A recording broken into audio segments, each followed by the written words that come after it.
आमता में एक युवक की मौत रहस्य बनी हुई है। बीती रात आमता के गोविंदचक गांव में एक युवक का शव उसके घर से 100 मीटर दूर खून से लथपथ मिला। उसके सिर सहित शरीर के विभिन्न हिस्सों पर गहरे घाव और चोट के निशान थे। आज सुबह उस समय इलाके में सनसनी फैल गई जब स्थानीय निवासियों ने वहां शव पड़े देखा। मृतक युवक का नाम प्रोसेनजीत मयूर है। मृत युवक के परिवार ने आरोप लगाया कि प्रोसेनजीत कल रात करीब 9 बजे पास के गांव कुमारचक में काली पूजा में शामिल होने के लिए अपने घर से निकला था। उसके बाद से उसका पता नहीं चला।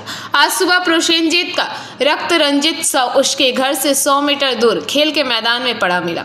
खबर मिलते ही आमता पुलिस घटनास्थल पर पहुंची। शव को बरामद कर पोस्टमार्टम के लिए उलबेरिया महकमा अस्पताल भेज दिया गया। परिवार वालों का आरोप है कि प्रोसेनजीत की मौत किसी की पिटाई के कारण हुई। आमता पुलिस स्टेशन ने हत्या का मामला दर्ज कर जांच शुरू कर दी है।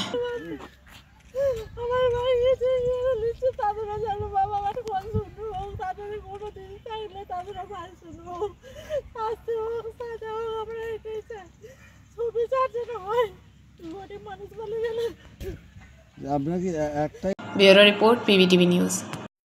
नियमित अपडेट एवं दुनिया भर की ताज़ा खबरों के लिए हमारे फेसबुक पेज को फॉलो एवं यूट्यूब चैनल को सब्सक्राइब करें।